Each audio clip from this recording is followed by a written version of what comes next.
Hello humans, Master DinnerFlax here, bringing you the low quality content you deserve. And today I'm bringing you a dark Noble Knight deck. Now this is a thing I've been experimenting with for a very long time, even before it's old, because I don't remember when I started, but I was looking at the dark Noble Knights and I was actually more impressed with their effects than most of the main deck, most of the light effects. And, like, I'm not saying the light effects are bad. I mean, there are actually quite a bit that are really bad, but, trying to remember his name, Medrot, is really good. Boars is good, but he kind of got power crept by his old. Brothers is pretty good. But outside of that, all the other, like, lights are really, really bad. Outside of sometimes Tristan and the two new ones, they're actually okay. But anyways, I'm getting off to a tangent. So I was looking at the two dark ones, and I noticed they had actually, like, pretty interesting effects in the fact that they had more graveyard kind of manipulation, and they could, like, pull themselves out of the graveyard. Which, if you're going to be a monster that moves itself from the graveyard, the best attribute to be is dark. So, that's pretty interesting.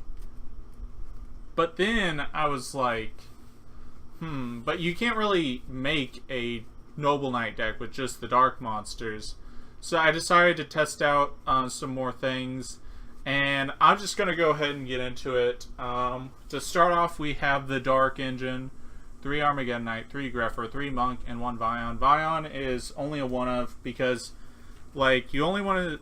Vion is only there to send Malicious, and you're not actually trying to send Malicious with this deck. You're trying to send other dark monsters outside of Malicious. Malicious is there as an alternate combo setup, and in that case is really good to have Vion, but otherwise you kind of don't. And, like, yeah, that's pretty much it. And then we got the 3 Malicious and Plague. This is for the alternate combo with Beatrice. And, like, sometimes you'll just mid-game or late-game make a Beatrice with the Malicious and Plagues. And that's fine, too, because then you can set up your grave even more and give you, like, way more advantage. Now, for the Noble Knights. We got 3 Vanillas and 3 Rescue Rabbit. Now, this is kind of insane. But the whole purpose of this is to say, I'm making Isolde, and I'm going to also make Big King, but I'm not going to lock myself down to Noble Knights with, like, Merlin and whatnot. So, the combo to make Big King Summon Sork with 3 equips, the 3 best equips to have to him, all you need is Rescue Rabbit. That's all you need. And you'll search BLS on top of that. So that's really good. So all you need for that combo is Rescue Rabbit. And yeah, that's pretty much it. And then we got 3 Ishtar, Dragon Ruler of Noble Knight. And he's really cool, actually. Like, in like a regular Noble Knight variant, he's not very good. You usually only play him so you can turbo out the second Isolde in emergency situations. But if you even play it, but what his effect is, you banish 2 Noble Knights from your graveyard to either summon them from your hand or graveyard, which is nice because that means he's really just like a Dragon Ruler in that aspect.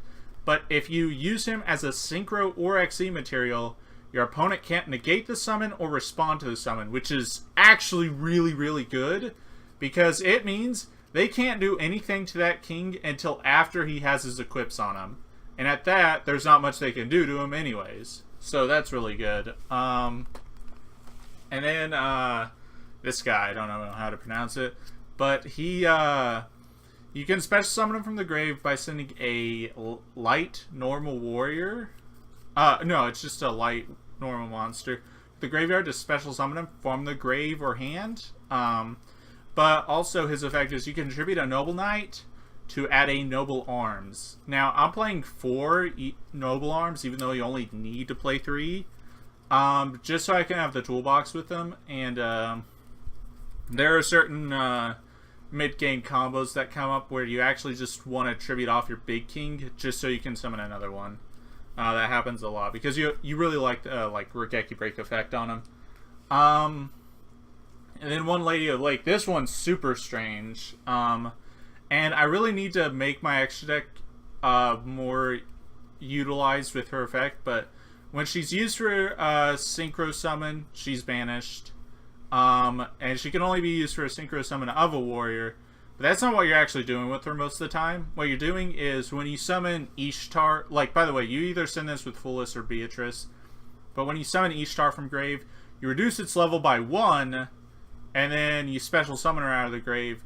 So it means, like, every other turn you're getting a Link 2, because then they'll just both put themselves in the graveyard, and you can do it again next turn. However, like, I need to set up my extra deck a little more to that, because it happens a lot. And it even comes up in scenarios where I have a little vanilla and Ishtar, and I summon her out of the grave just to make Ishtar level 4, so I can either go into Brio King or Little King. So yeah, that's pretty cool. And also the more powerful effect, I guess, which I don't believe is true. When she's normal summoned, you can revive this guy. And when you revive, and then you can use her for a Synchro Summon. I don't know if I would really use that effect, but it's there, and I like that utility.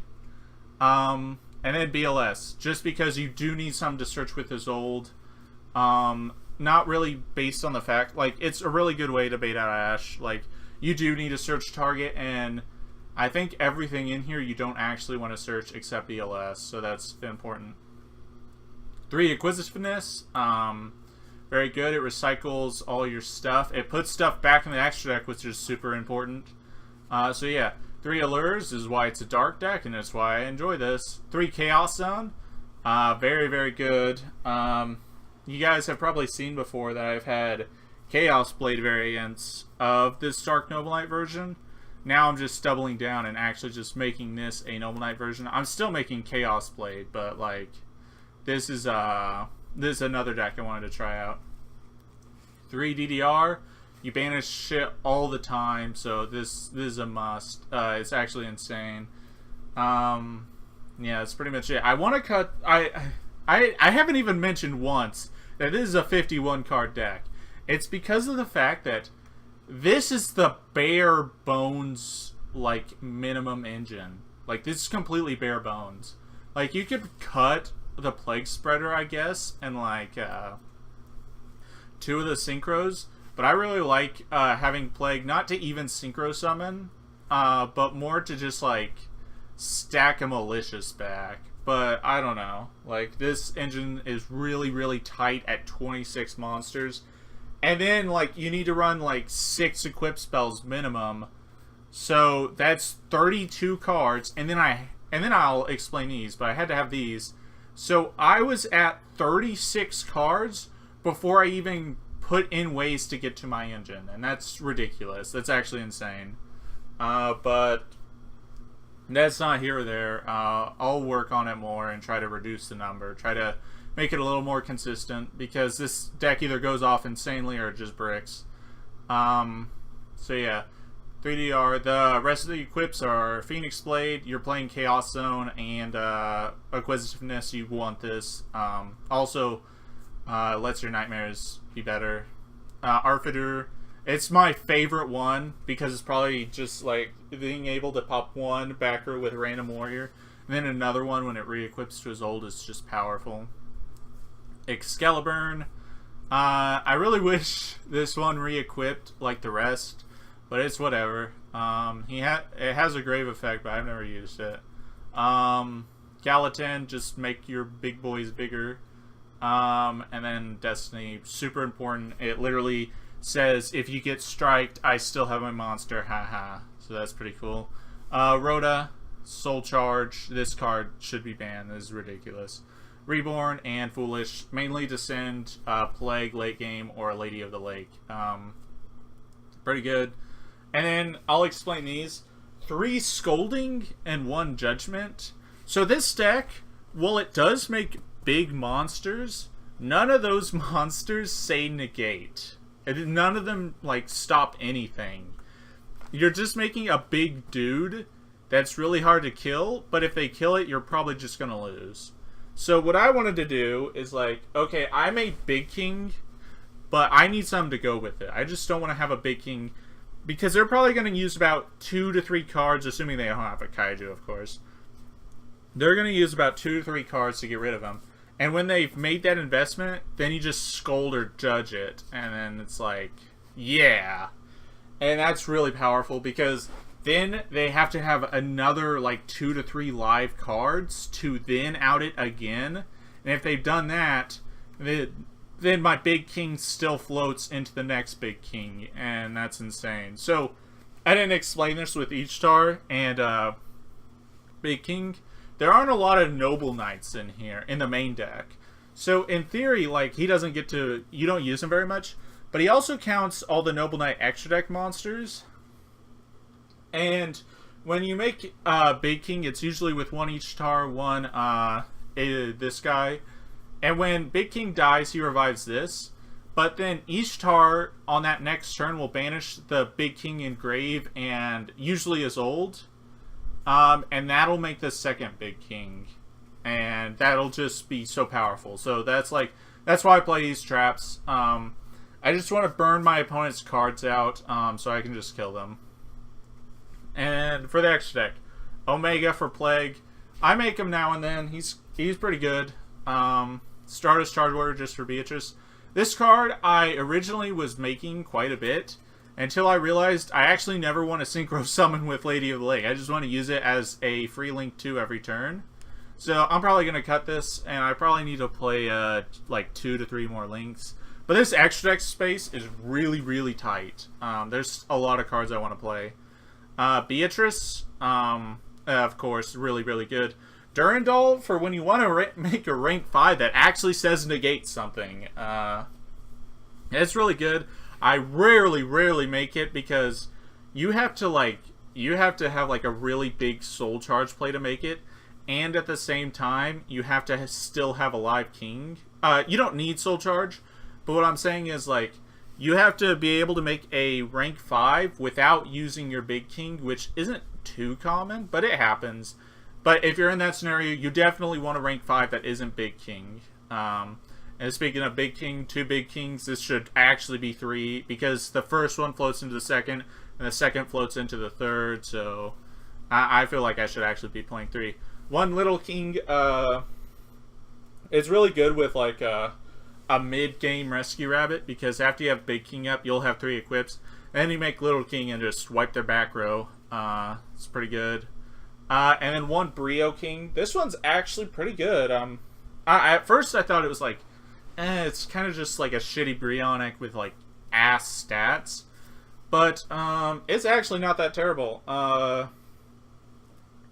I don't make them all the time, but it's really good when you go second with Rescue Rabbit and you just want to disrupt a established board. It's pretty good.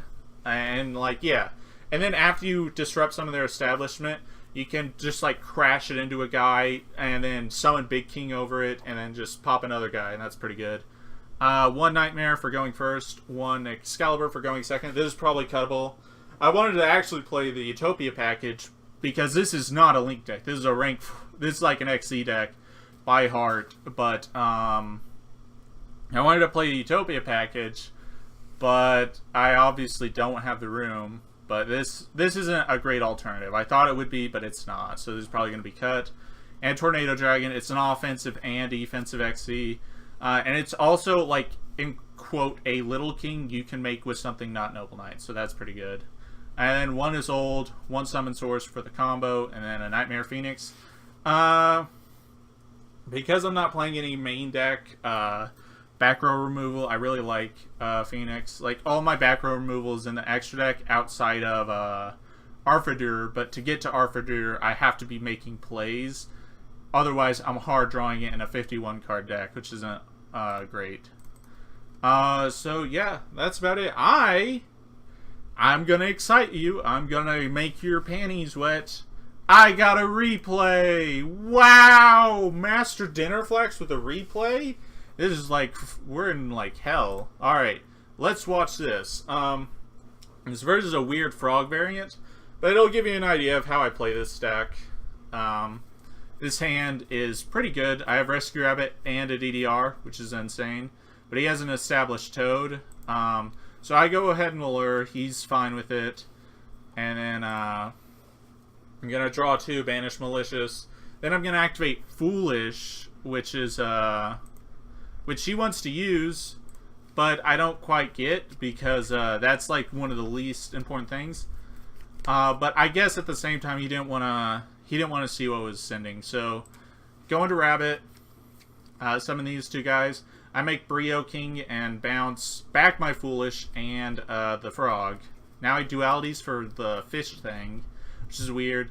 But this is going to be really good for him because he's going to pretty much be really well established with like giant beaters. But now I DDR my Malicious, link to his old, search that, and then I send 4 equips, and then yeah, I'm pretty much doing the loop-de-loop, and I'm making Big King, got 3 equips, and then I normal summon that, Tornado Dragon, Big King Pop, and I'm just crashing into all this shit.